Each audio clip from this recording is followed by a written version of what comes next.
10장 보겠습니다. 9절부터 13절 말씀까지 한 절씩 교독하시겠습니다.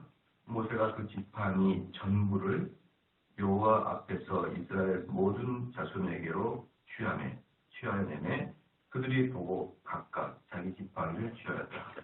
여호와께서 또 모세에게 이르시되 아론의 지팡이는 증거궤 앞으로 도로 가져다가 거기 간직하여 패역한 자에 대한 표징이 되게 하여 그들로 내게 대한 원망을 그치고 죽지 않게 할지니라. 모세가 곧 그같이 하되 여호와께서 자기에게 명하신 대로 하였더라. 이스라엘 자손이 모세에게 말하여 가로되 도로서 우리는 죽게 되었나이다. 망하게 되었나이다. 다 망하게 되었나이다. 가까이 나아가는 자 곧 여호와의 성막에 가까이 나아가는 자마다 다 죽사오니 우리가 다 망하여야 하리이까. 아멘.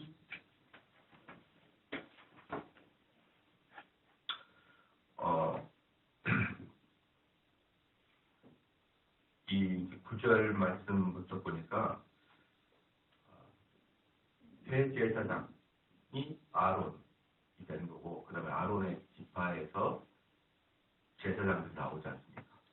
그것을 이제 하나님께서 확고하게 이제 아론이 내가 정하는 제사장 계열이다 라는 것을 확고하게 보여준 사건이 고라의 일당들의 그 갑작스러운 죽음, 그 다음에 고라의 일당을 동조했던 사람들에게 하루아침에 일어났던 그 전염병을 통한 그 죽음, 그 다음에 마지막으로 살구나무 지팡이에 싹이 나게 되므로 세 가지 사건을 통해서 아론의 지파가 확실히 하나님이 정해준 지파다라는 것을 공식적으로 알린 세 가지 사건입니다. 그 마지막 사건입니다. 그래서 그 10절에 보니까 여호와께서 또 모세에게 이르시되 아론의 지팡이는 증거궤 앞으로 가져다가 거기 간직하여. 아론의 지팡이를 증거궤 앞으로 가졌습니다. 증거궤가 어디 있습니까? 성막 안에, 지성소 안에 있죠. 그래서 지금 여기서 모세는 아론의 지팡이를 사람들이 다 보는 앞에 하나님이 임재해야 하는 곳, 하나님이 백성들에게 말하는 그 장소인 증거궤 앞에 갖다 놓게 되므로 시각적으로 이스라엘 백성들에게 완벽하게 각인시키는 지금 사역을 하고 있는 것이에요. 아론의 지팡이는 증거궤 앞으로 도로 가져다가 거기 간직하여. 앞으로는 증거궤 앞으로 넣었습니다. 증거궤 앞으로 이제 증거궤 속에 지팡이를 넣어놔요. 근데 이제 원래 증거궤에는 뭐가 있냐면 모세의 십계명과 두 돌판이 있었어요. 모세의 십계명과 두 돌판이 있는데 이제 거기에 뭘 갖다 놓습니까? 지금 그 모세 아론의 지팡이를 집어 넣게 되는 것이죠. 집어 넣게 되는데 상당한 이것은 이제 그 여러 가지 효과를 갖습니다. 뭐냐면 패역한 자에 대한 표징이 되게 하여 그들로 내게 대한 원망을 그치고 죽지 않게 하였습니다. 이게 이제 어제 말씀드렸지만 그 살구나무가 히브리 말로 샤케드라고 어제 말씀드렸죠. 샤케드, 살구나무. 근데 그 샤케드라는 것은 깨어 있으라 또는 항상 너를 지켜보고 있다 라는 의미의 단어에서 온 단어라고 했죠. 그러니까 살구나무라는 그 뜻 자체가 깨어 있어라 또는 항상 너를 지켜보겠다. 그래서 이제 이것은 제 추측인데 말이죠. 그 이스라엘 백성들에게는 그 지팡이가 샤케드도 지팡이지만 또가 뭐가 지팡이냐면 여러분 그 쥐봉 있잖아요. 쥐봉도 그 샤케드예요. 쥐봉. 그래서 그 이스라엘의 그 지팡이는 쥐봉을 상징하기도 하죠. 그죠? 모세도 그 지팡이를 가지고 하지 않았습니까? 그래서 그 샤케드라는 뜻, 즉 지팡이라는 뜻은 쥐봉이라는 뜻도 되고, 쥐봉이라는 뜻은 무슨 뜻이냐? 깨어 있어라. 또는 내가 너를 지켜보겠다라는 뜻이 있는 거예요. 쥐봉이란 이스라엘 백성들에게 쥐봉이라는 뜻은. 그래서 그 하나님께서 아론의 상난 지팡이를 그 언약궤 안에 집어넣음으로 어떤 의미를 주고 있습니까? 항상 너희를 지켜보고 살아계신 하나님께서 너희를 지켜보고 있을 것이다. 그런 너희들은 깨어서 있어라. 그런 의미가 담겨 있는 것입니다. 그럼 이제 패역한 자에 대한 이 패역한 자가 누굽니까? 그 고라의 일당들이죠. 그 패역한 자 그리고 거기에 동조한 자들에 대해서 무엇이 된다? 표징이 된다. 표징이 된다라는데 어떤 표징이냐 그러면 더 이상 그들을 죽게 하지 않겠다. 하나님께서 지팡이에 싹이 나게 함으로 이제 더 이상 사람들이 어떻게 해요? 아론의 제사장직을 탐내지 않게 되므로 아론의 제사장을 탐내지 않게 되므로 그 결과 사람들이 죽지 않게 되겠죠. 그래서 이건 표징인데 어떤 표징이냐? 하나님의 사랑의 구원의 표징인 거예요. 아론의 상난 지팡이. 11절에 모세가 곧 그같이 하되 여호와께서 자기에게 명하신 대로 하였더라. 모세는 하나님께서 하시라는 대로 따라 했습니다.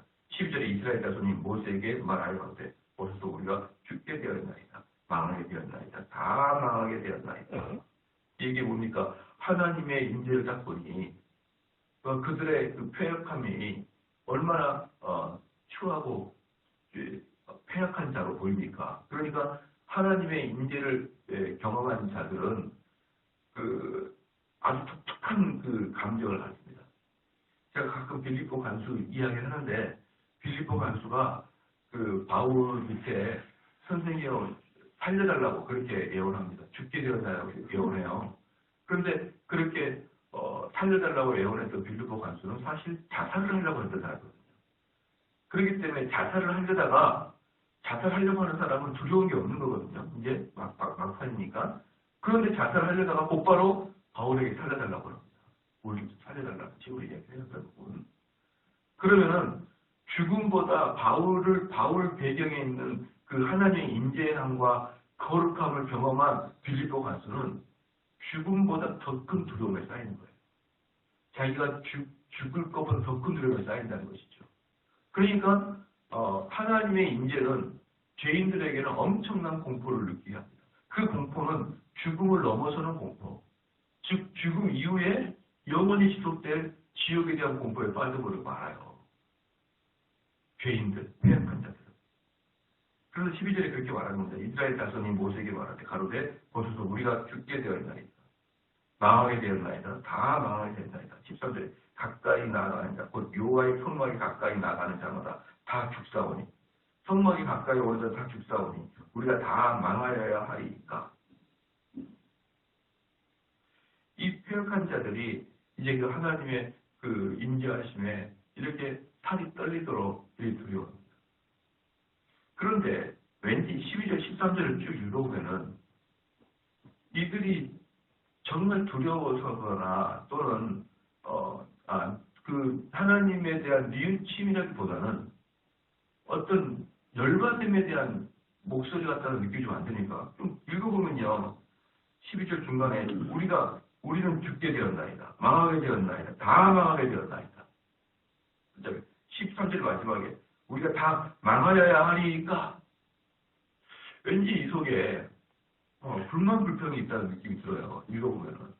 그도 그럴 것이 분명히 모세는 여호와 하나님의 명령에 받들어 10절 말씀에 죽지 않게 하겠다 그랬거든요. 하나님은 너희를 죽지 않게 하겠다 그랬는데 그 말이 떨어지자마자 우리는 죽게 되었나요? 이미 이들이 이렇게 지금까지 우리가 봐온 역사에 의하면 지금까지 우리가 이스라엘 백성들의 봐온 역사에 의하면 하나님의 저주가 하나님의 진노가 바로 직전에 떨어졌음에도 불구하고 그 다음에 또 어떻습니까? 불만불평한 이스라엘 백성들의 어떤 삶의 패턴을 보면은 지금 여기 쌍난 지팡이 앞에서도 이스라엘 백성들이 여전히 하나님을 미워하고 하나님을 끄떡끄떡 다 죽여라. 그리고 이들에게는 분명히 모세는 구원을 선포했음에도 불구하고 이들에게는 하나님의 속성을 왜곡된 상태로 가지고 있는 거예요. 하나님 우리를 다 잡아주기는요. 사실은 자기가 여기서 회개를 해야 되거든요. 하나님 불쌍히 여겨주시옵소서. 하나님 저를 살려주시옵소서. 회개를 해도 부족한 판에 하나님은 원래 무서운 분이시잖아요. 우리가 이렇게 죽게 된 것은 하나님의 무서운 속성 때문에 우리가 죽게 된 것이잖아요. 라는 게 포함됩니다. 하나님의 사랑의 속성이 하나님을 배신해서 지금까지 살려준 것에 대한 감사가 없고 자기들이 얼마나 하나님 앞에 잘못하고 있는 것에 대해서는 의식이 없고 지금 현재 당하고 있는 고통은 하나님이 아주 뭡니까 잔인하고 하나님이 두려운 존재고 그런 존재이기 때문에 나를 지금 고통스럽게 하는 것입니다. 라는 거예요. 하나님께 내가 죄를 지어서 마땅한 벌을 받고 있고 얼마나 하나님은 나를 그렇게 오래 참으신 다음에 이렇게 나에게 벌을 주셨느냐. 나는 정말 아주 나쁜 사람입니다. 라는 의식이 전혀 없어요. 전혀. 정말 놀랍지 않습니까? 제가 그 많은 청년들이나 청년들을 상담해 보면요. 재미있는 게 뭐냐 그러면 부모들이 자기를 그렇게 학대하고 자기를 뭐라고 했다는 거예요. 자기들도 죄가 있죠. 자기들도 죄가 있는데 자기들 죄는 요만큼인데 부모의 책망은 요만큼이라는 거예요. 자기 죄는 요만큼인데 부모의 죄는 요만큼이기 때문에 과도한 체벌로 자기에게 감정을 상하게 해서 자기가 어릴 때부터 부모에게 마음을 닫았다는 겁니다. 닫았다. 거의 대부분의 청소년들과 청년들은 그런 마음을 가지고 있어요. 여러분. 아마 여러분 자녀도 그런 마음을 가지고 있을 거예요. 내가 잘못 안 했다는 것은 아닙니다. 내 비록 잘못했습니다. 그런데 아버지 어머니는 나를 내가 잘못한 것에 비해서 과도하게 나를 책망했고 벌을 했으므로 그것은 불합리하다는 거예요. 그런데 제가 자녀를 키워보니까 어떻습니까? 수십 번, 수백 번 참는 다음에 매를 베기도 하고 책망하기도 하고 아이가 잘못할 때마다 번번이 개입을 하게 되면 아이가 너무 상처를 받을까봐 한 번 더 경고를 주고 한 번 더 참고 한 번 더 또 다시 한 번 지시를 하고 그렇게 하다가 안 들었을 때 한 번 혼내고 자녀를 키워보니까 그렇게 될 수밖에 없거든요. 자녀를 키울 때마다 여러분 절대로 책망이 곧바로 들어가지 않아요. 한숨 쉬고 참고 말죠. 만약에 옛날에 내가 학교 다녔던 때 내 친구였다 그러면 몇 번이고 너 그렇게 하지 말으라고 화를 냈을 법한 일도 부모로서 엄청나게 참지 않나요? 그러다가 한 번씩 경고하고 그런데 그 아이 마음속에는요. 자기가 아버지 어머니에게 또는 주변 사람들에게 자기가 피해를 줬다는 것은 거의 기억을 못합니다. 거의 기억을 못해요. 거의 기억을 못합니다. 우리 자녀가 어릴 때 꼭 유치원에 가면 친구를 물었어요. 제 자녀가 이렇게 물어요. 이게 어릴 때 돌 좀 지나고 그래 꼭 물어요. 그래서 그 학부모가 얼마나 화를 내겠습니까? 그래서 한번 이렇게 따끔하게 혼을 내야만 얘가 이 버릇이 고쳐질 것 같아서 따끔하게 혼을 냈거든요. 근데 나중에는 그 아이가 어때요?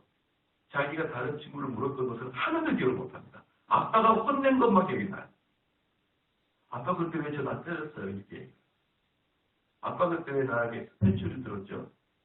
저는 정말 이론적으로만 그렇게 생각했는데 내 아이에게 직접 그렇게 들으니까 정말 충격적이어서 제가 그렇게 얘기했죠.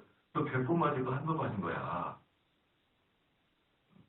그래도 아마 인식을 못할 겁니다. 인식을 못해요. 여러분 보십시오. 인식을 못하잖아요. 성경에. 또다시 나를 우리가 망하게 되었군요. 죽게 되었군요. 바로 앞에 모세가 너희를 살리기 위해서 아론에게 쌍난 지팡이를 너 배에서 그걸 언약궤 안에 넣어놨다. 그런데 우리가 죽게 되었는 것이죠. 우리 지금 죽이려고 하는 것이죠. 정말 사람이라는 게 이렇게 강한가 싶어요. 이렇게 강한가. 정말 사람이라는 게 부재불능이다. 그래서 여러분들 가나안 땅의 바로 앞에서 12정탐꾼이 우리는 중에 10정탐꾼이 우리는 못 들어가요 할 때 모세가 어떻습니까? 하나님의 명령을 받들어서 너희 시대에 20살 이상은 다 죽을 것이다 그랬잖아요. 그런데 그렇게 부정적인 이야기를 했기 때문에 하나님이 다 죽였다 이런 개념 가지지 말라 그랬죠. 그들이 끝까지 들어가지 않을 인격으로 살아간 거예요. 그러니까 그들이 부정적인 인격으로 그때 12정탐꾼 중에 10정탐꾼의 이야기 듣고 백성들이 광분하여서 우리가 죽게 되었나이다 이렇게 할 때 그런 모습 보고 너희들 못 들어가 그게 아니고 사실은 너희들은 들어갈 수 있는 인격 즉 회개할 수 없게 되는 것이라는 거예요. 회개할 수 없게. 너희들은 40평생 40년을 광야에서 살아도 가나안 땅에 들어갈 수 없을 정도로 회개하지 못한 자가 될 것이다. 그 뜻이에요. 그러니까 여러분들 절대로 오해하지 말 것은 뭐냐 그러면 바로의 마음을 하나님이 강팍하게 하여서 바로의 마음을 강팍하게 하여서 바로가 절대로 그 마음을 돌이키지 않을 것이다. 이렇게 성경이 나오잖아요. 그것은 무슨 뜻이냐 그러면 돌려보면은 바로는 절대로 회개하지 않을 것이다. 그걸 아주 강력하게 하기 위해서 성경의 독특한 화법이 뭐냐 그러면 하나님이 그의 마음을 완곡하게 바꿨다라고 말할 정도로 사람 마음은요 회개하지 않습니다. 자기 큰아들 장자가 죽어도 그때 잠시 감정적으로 이모셔널하게 잠깐 회개를 하지만 후회를 하지만 또다시 그의 강력한 마음은 아들이 죽어도 다시 원장자가 됩니다. 놀랍습니다. 그래서 참 성경을 연구하는 자로서 이 사람들을 어떻게 다뤄야 되나 싶어요. 이들은 어떻게 다뤄야 되나. 교회에서만이라도 사람들에게 정말 하나님 말씀으로 강하게 억압을 해야겠다. 이 생각밖에 안 듭니다. 제 주변에 이제 교회들 중에 많은 분들이 직장에 다니시는 분 중에 직장에 있는 중에 개인 기피증이 있어요. 개인 기피증. 얼마나 직장에서나 또는 장사하는 사람들 중에 그 손님들이 얼마나 마음을 상하게 했는지 아무것도 안 읽어가지고 아주 꼬투리 잡고 소리 지르고 욕하고 막 이런 사람들을 상대하다 보니까 개인 기피증 생성이 얼마나 많은지 몰라요. 그게 현재 한국 사회입니다. 그렇기 때문에 교회에서만이라도 사람들을 좀 그렇게 날뛰지 못하도록 만들어내는 게 교회 사역 중에 하나가 아닌가 싶어요. 그래서 저희 교회는 그래도 많은 분들이 이 말씀에 동의가 되니까 저희 교회는 그래도 잠잠한 편이에요. 아니요, 매우 잠잠하죠. 보편적인 교회에 비해서. 근데 보편적인 교회 가봐요. 툭툭 내뱉어요. 정말 툭툭. 사람 상태를 봤으면 툭툭 내뱉습니다. 정말 이게 한국 사회가 어떻게 돼야 될까? 정말 생각하면은 답답하고 한이 없어요. 저에게 주어진 권세라는 것은 겨우 몇십 명인데요. 이들에게나 겨우 하나님 말씀 전하지. 그러면 이 많은 한국 사회는 누가 할 것인가라는 그런 자괴감에 빠질 수밖에 없습니다. 그래서 기도밖에 할 게 없는 거예요. 사랑하는 성도 여러분, 우리는 우리 자신이 얼마나 모세 시대 당시에 이스라엘 백성과 똑같은 사람인가를 깨닫고 오늘 하루도 겸손하게 사시기를